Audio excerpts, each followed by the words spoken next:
পার্কে যত মেয়ে বাদাম খায় আর প্রেম করে বেড়ায়, তার ৮০ ভাগ মেয়ে বোরকা ওয়ালিরাই প্রেম করে বেড়ায়। বলো আমার কথা ভুল বললাম না ঠিক বললাম? বলো। আজকালকার অনেক মেয়ে যখন বোরকা পরে পার্কে প্রেম করে, আমার বলতে মনে চায় উপরে ফিটফাট ভেতরে পুরোটাই সদরঘাট।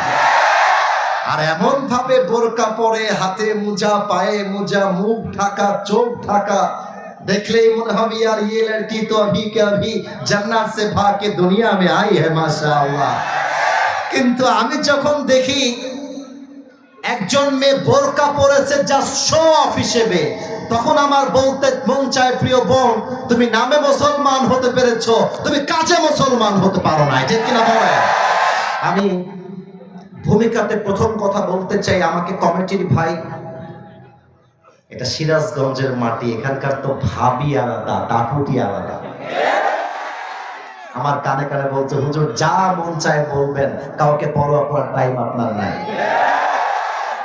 তার জন্য আমি বলতেছি, আমার প্রথম কথা, আমি কোনো পলিটিশিয়ান নই, আমি কোনো রাজনৈতিক দলের সাথে জড়িত নই এই মুহূর্তে, কিন্তু অ্যাজ এ সিটিজেন, একজন নাগরিক হিসেবে আমাদের কিছু কথা বলার অধিকার আছে না? এত আস্তে বললে সিরাজগঞ্জের বদনাম হয়ে যাবে। আরে আমি তো সিরাজগঞ্জের মাটিকে নিয়ে বলেছিলাম, সিরাজগঞ্জের মানুষ যখন কথা বলে বিড়ালের মতো নয়, সিংহের মতো গর্জন দিয়ে কথা বলে। এরা যখন কথা বলে, কথার সাউন্ডে বোঝা যায় এরা কাপুরুষের সন্তান নয়, বীরপুরুষের সন্তান। আমার প্রথম কথা, আগামীর বাংলাদেশের পার্লামেন্টে আমরা কোন নারী নেতৃত্ব বাংলাদেশে দেখতে চাই না। আমার ২ নাম্বার, আমরা চাই আমাদের বাংলাদেশে আগামীতে এমন একজন প্রধানমন্ত্রী হবেন, আমার দেশের প্রধানমন্ত্রী চাইলে দেশের সংসদে দাঁড়িয়ে যেমন বক্তব্য দিবে, আরে আমার বাংলাদেশের প্রধানমন্ত্রী চাইলে ঢাকার জাতীয় মসজিদ বাইতুল মুকাররমে দাঁড়িয়ে জুমার খুতবা দেওয়ার যোগ্যতাও রাখবে।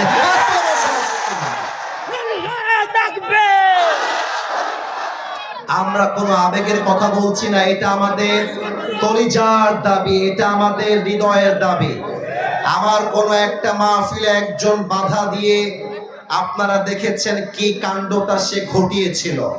আমি আমার মাহফিলে জাস্ট একটা কথাই বলেছিলাম, এবং আমি আমার বুকের পাটাকে উঁচু রেখে আজকে the same lecture I am giving here with due respect, সম্মান দিয়ে সবাইকে বলছি, আমরা গণতন্ত্রের বাংলাদেশ দেখেছি, ব্রিটিশ আইনের বাংলাদেশ দেখেছি, মানুষের বানানো আইনের বাংলাদেশ দেখেছি, কিন্তু ২৬ সালের নির্বাচনের পরে বাংলাদেশ চলবে কোনো ব্রিটিশ আইন দিয়ে নয়, মানুষের বানানো আইন দিয়ে নয়। আগামীতে পার্লামেন্ট চলবে আল্লাহর কোরআনের সংবিধান দেশ।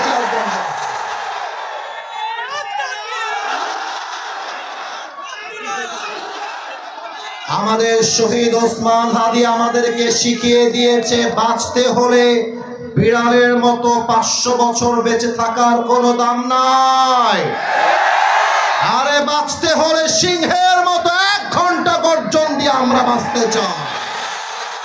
কাজী নজরুল ইসলাম লিখেছেন, বলো বীর বলো উন্নত মম শির, শির নেহারি আমারি নত শির ওই শিখর হিমাদ্রি।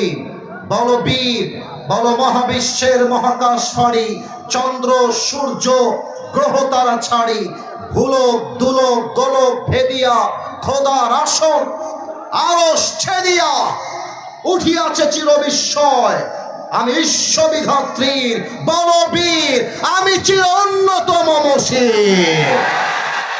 আরে আমাদের শহীদ ওসমান হাদি শিখিয়ে দিয়ে গিয়েছে, এসির ঘরে মরলেও কবরে জায়গা হবে, রাজপথে মরলেও কবরে জায়গা হবে। অতএব বাঁচতে চাইলে গাজী হয়ে বাঁচতে চাই, আরে মরে গেলে শহীদী মৃত্যুবরণ করতে চাই আমরা সবাই। আল্লাহ তুমি এই জনগণের কথাগুলোকে কবুল করো, আমাদের দাবিকে তুমি কবুল করো, পড়ো না আমিন। আমি আর ডান বাম কথা বলতে চাই না, আজকে একটা চমৎকার বিষয় কথা বলতে চাই, যেটা হয়তো বা আপনারা এভাবে এর আগে কখনো শোনেন নাই। তো চমৎকার বিষয়ে যাওয়ার আগে আমাদের একজন মান্যগণ্য ব্যক্তি আসছে, স্লোগানটা না দিই উনি চলে আসো, স্লোগানটা না দিই ওনারই সমস্যা, উনি চলে আসো, স্যারকে আসতে দেন। আমরা সবাই একটা কাশি দিব, আমার দিকে তাকান। নাউজুবিল্লাহ, এত আস্তে কাশি দিলে হয় মিয়া? জোরে কাশি দেন। আমার সঙ্গে তাকবীর দেন। নারে তাকবীর, নারে তাকবীর। আল কোরআনের আলো হয় নাই, সংসদে যাও। ওকে, লেটস ট্রাই अगेन। আল কোরআনের আলো, হাত ঝাঁকিয়ে আল হাদিসের আলো। কোরআন হাদিস যেখানে, আলেম ওলামা যেখানে, সিরাজগঞ্জবাসী যেখানে, আল্লাহ যেন এই স্লোগানটি কবুল করে। পড়েন সবাই আমিন। আমি 1 থেকে 3 গুনব, এর মাঝে আমি যেন আর কোনো নড়াচড়া ডান বাম আওয়াজ শুনতে না পাই। আমার প্রিয় এই যে সোনামণি, নতুন নতুন কথা বলুন, কথা বলুন। 1 থেকে 3 গুনছি। হ্যাঁ, হাসির জন্য বলেছিলাম, হাসাবার জন্য, কিন্তু এখন আর হাসি হবে না। আমি 1 থেকে 3 গুনব, সিরিয়াস হয়ে ওয়াজ শুনতে হবে। 1, এই পেছনে, এই ছেলেরা একটু পরে মঞ্চ ভেঙে যাবে তো এভাবে লোকজন সবাই আসলে। রেসপেক্টেড পিপল ছাড়া যারা সাধারণ যুবক ভাইরা আছি, আমরা স্টেজ থেকে বামে দাঁড়াই। স্টেজ ভেঙে গেলে সিরাজগঞ্জের বদনাম হয়ে যাবে সিরাজগঞ্জের ভাইরা। আচ্ছা, আমি 1 থেকে 3 গুনছি, এর মাঝে সবকিছু। ভাই, সিরাজগঞ্জকে আমি অনেক ভালোবাসি, বিশ্বাস করেন। যদি বিশ্বাস না হয় আমার ওয়াজ শুনবেন, দেখেন সিরাজগঞ্জ কিনা আমি কি কি বলেছি। আমার সম্মান রাখেন, আগামীকাল পুরো দেশের মানুষ জানবে সিরাজগঞ্জের সন্তানরা আলেমদেরকে কলিজা দিয়ে ভালোবাসতে জানে। 1, 2,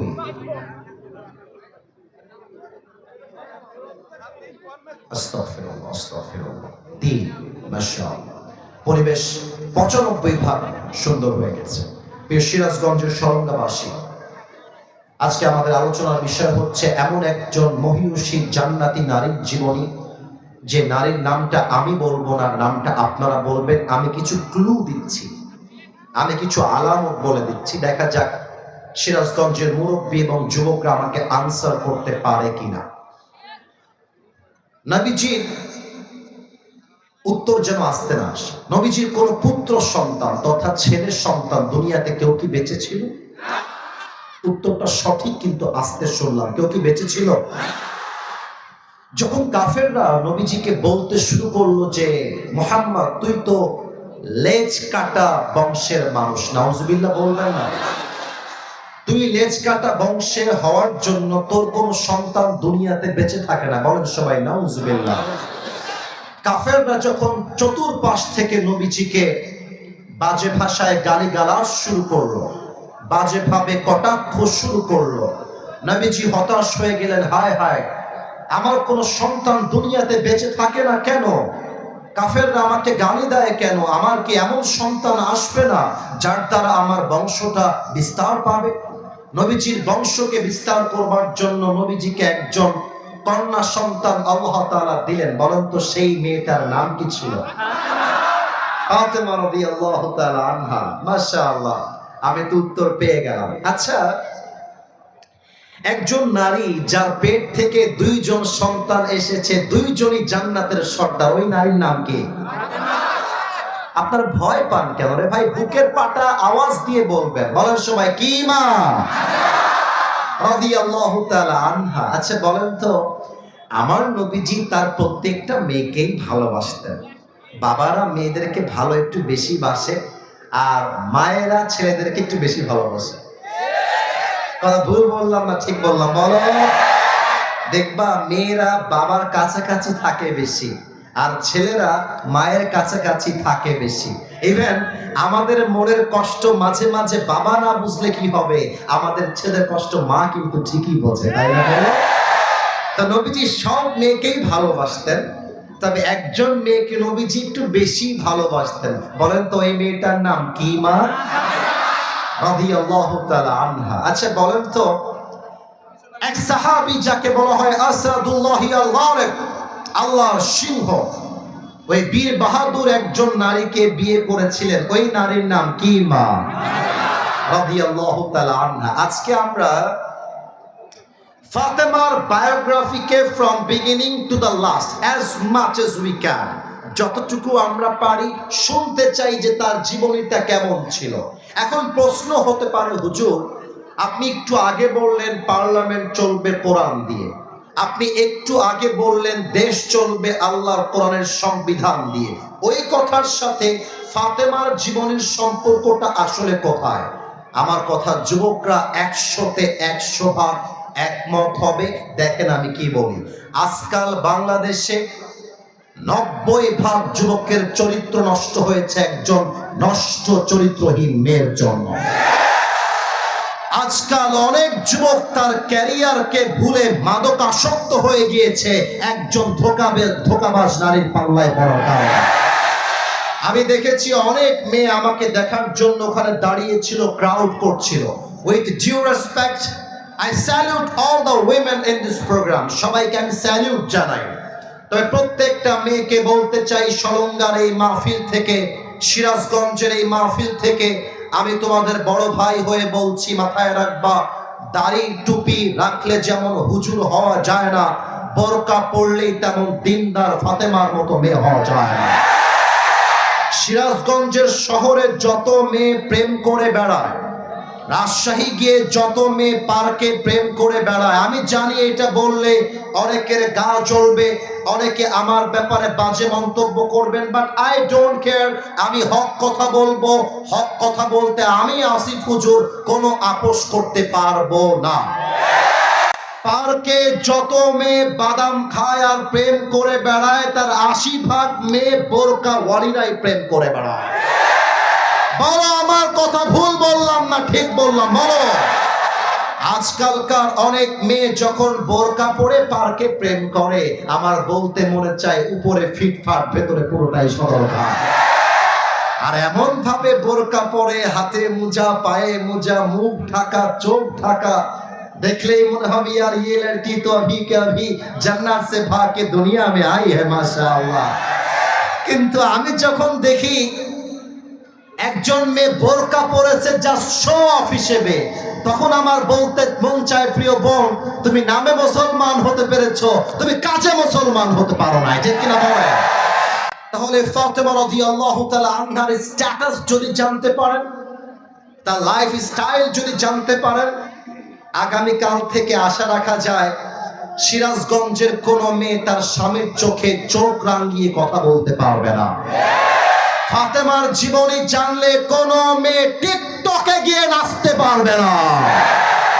আমরা সবাই জানতে চাই না কি চাই না? আওয়াজটা আসতে পাইলাম? ক্যামেরায় রেকর্ড হচ্ছে, আরো আসতে পাইলাম? চাই না কি চাই না? আসুন আমরা জীবনীটা শুরু থেকে শুরু করি। ফাতেমা রাদিয়াল্লাহু তাআলা আনহার স্ট্যাটাস সম্পর্কে একটা হাদিস শোনাই।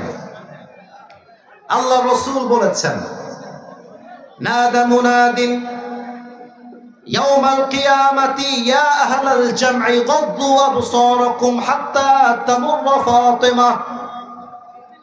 কিয়ামতের দিন গায়েবী ভাবে একটা আওয়াজ আসবে, ডাক দিয়ে বলা হবে, হে হাসরবাসী, তোমরা তোমাদের চোখটা নামিয়ে ফেলো। সবাই তোমাদের চোখ নামিয়ে ফেলো।